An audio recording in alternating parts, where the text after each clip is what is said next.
Hey y'all, what's happening? Welcome back to the channel, Spirit Journey of the White Cherokee. They call me Jake, and I just share spiritual knowledge from experience, and just the totality of over a quarter of a century of experiencing, investigating, seeking, and finding higher truths of self. And this video, I'm trying to make all these videos, trying to ground them in aspects of Kundalini so people can start getting a clear picture, clear comprehension of what it is, because it encompasses the dynamics of everyone's life. It's just an ancient word, Kundalini, Sanskrit word for life force.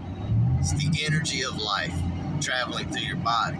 The thing is, when you get up and you go about your day, you have your day-to-day, your baseline of how you feel, that can be changed. It can be altered. It can be harnessed and elevated. And that is what the spiritual journey, the Kundalini journey, the inner seeking, all that stuff, that's what it leads to. But there's lots of red flags, and I talk about them in my other videos, because ultimately, just to ground, the organic truth that I have experienced of Kundalini, when you have your full-on awakening, so the bloom, the thousand petals of the lotus, exploding, expanding outward from the pineal gland, that max fire Kundalini awakening. It is a massive electrical surge that it's like a cleansing of the vessel.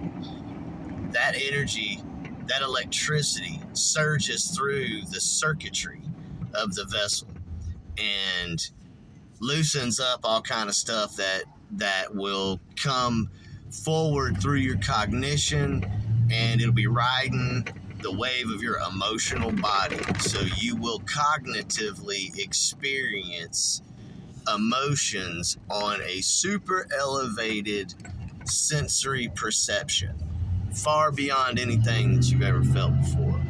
But that's it's a double-edged sword, because the high is super high and the low is super low, because it's simply your energetics elevating with an expanded awareness. So it's energetics and awareness, cognition, perception of light, the amount of data that you can process.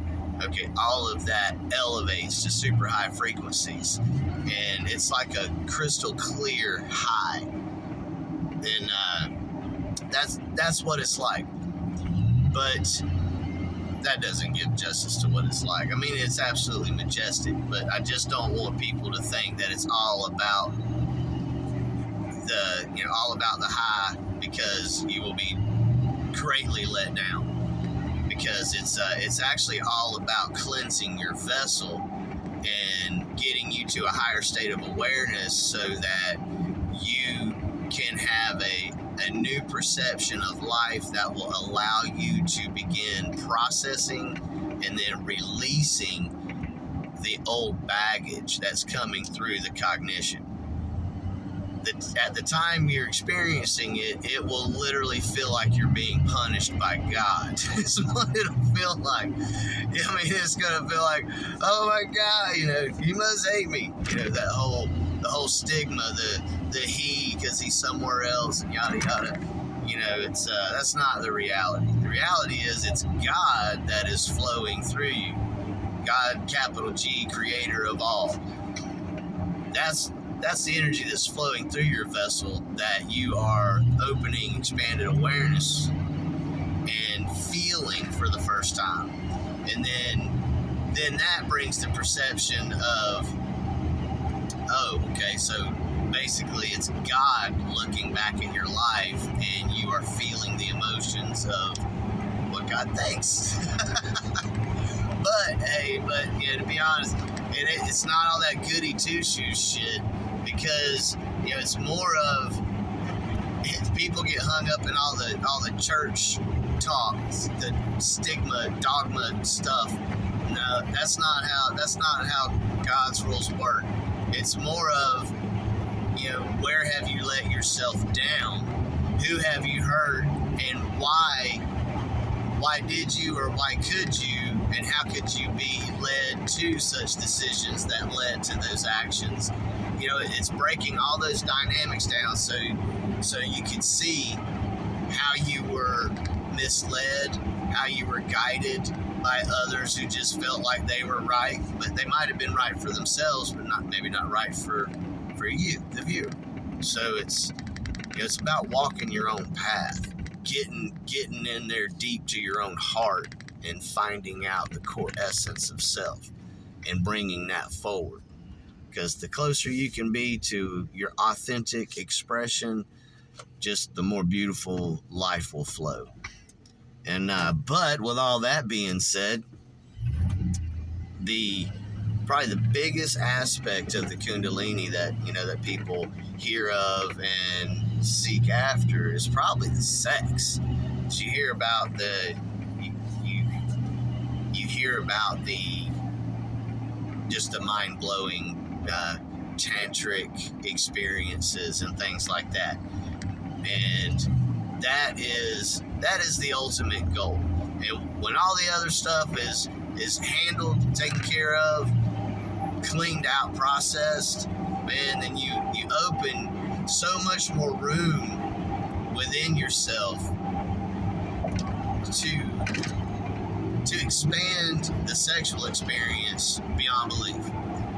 And it absolutely is mind-blowing. But it does take training, because it's not just boom all of a sudden. And the Kundalini awakening, that's a process that you go through, but you come back down to a new baseline. It'll be an elevated baseline of how you feel, so you'll have a new normal.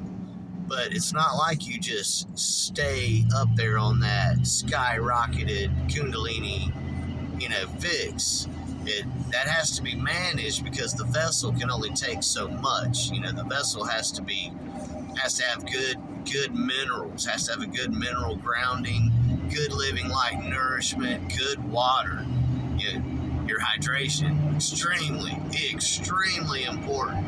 You do not want to end up going through a dehydrated state and then end up with something like rhabdomyolysis or whatever it's called, and where the muscles start breaking down and separating, from the overexertion of that high frequency energy.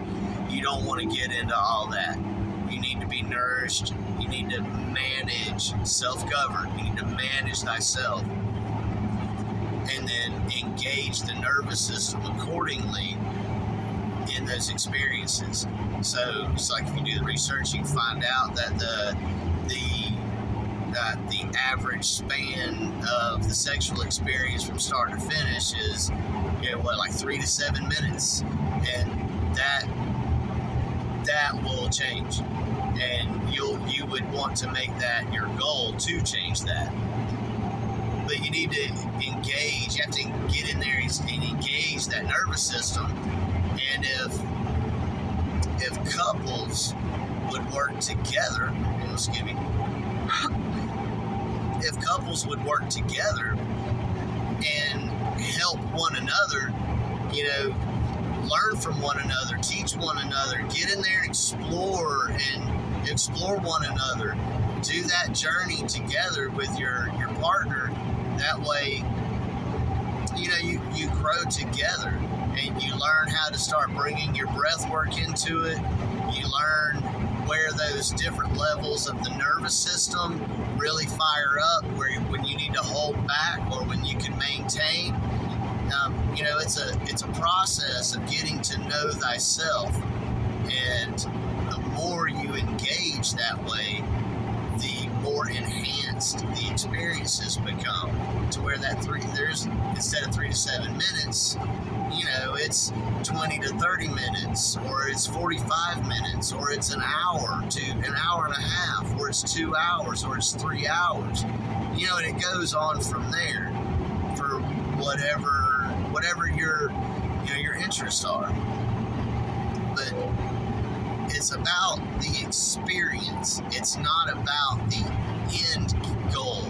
It's not about ejaculate. It's about the experience of your partner, of your lover, experience of the moment of now in a continued state of being, and you make that the goal. And ground yourself in the experience, and everything can change on such beautiful levels. It can change with subtlety over time. If you try to force it, you'll mess yourself up. You have to be patient, compassionate. You take a feminine approach, so to speak, but literally in the terms of engaging and embracing the feminine energetics of tuning into your vessel and being patient and gentle with your vessel, like you should be with your partner. Slow down. Don't get in there and try to just be what you've seen in the pornos and try to make that extend for hours. That's not reality.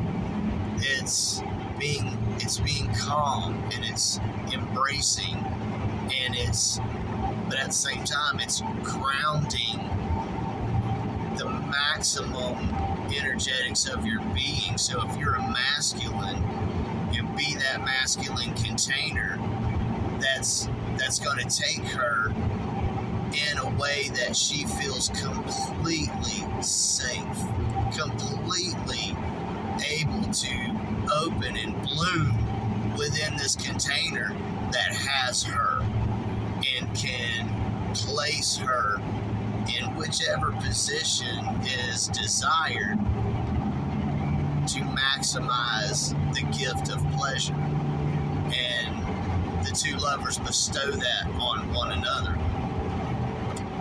And work together and keep building that through an angle of passion, but grounded. When it's time to back off, get your breathing back in check. And that way you don't want to get too amped up in tension, because then it's a matter of, unless you do. If you do, you do. Then you can build it up until you get to a point, till both of you get to a point to where it's time, and then the two can release together in an explosion of ecstasy. It's such a beautiful thing. It should be respected. It should be grounded in respect of how powerful and beautiful it is. But doing that, those tactics can bring you into a state of being that is grounded in your most primal root. And when you bring that forward, you'll find that you'll provide an experience for your lover that's unlike anything they even thought possible.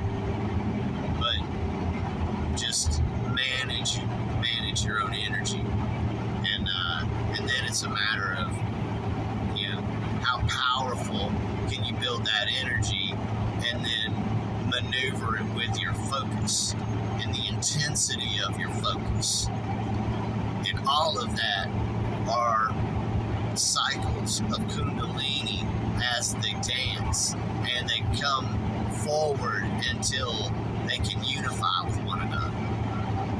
You can take it to a scale that is absolutely, fairy tale sounding in its explanation, but very, very real in its experience, in its the validity of its existence. In other words, you can achieve it, and when you do, you'll find out what the phrase "heavens on earth" really means, because it's absolutely mind-blowing, phenomenal. The vibrations, the frequencies that are embodied, the entanglement that is embodied, the unification of the two as that just the dynamic of that energetic toroidal field that builds around the two lovers as it begins cycling.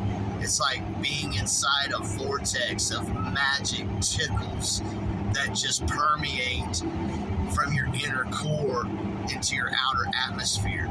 Everything around you is nourished from those vibrations. All of nature is nourished from those vibrations. All of your family is nourished from those vibrations because it is the essence of love, and it flows outward from you in a spherical manner, just unfolding from the golden ratio with the force of a river, just feeding everything the nourishment of ecstasy. Absolutely beautiful. Anyway, do some research, man. Y'all find out more about this stuff, because I can only talk about it from my angle, but there's a lot of other people that have a lot more angles of this, of what I'm speaking of right now. And people that's been studying the doctrines of it for years. So you can, the Hindu aspect, the Buddhist aspect, I'll go into the tantric arts, I've said.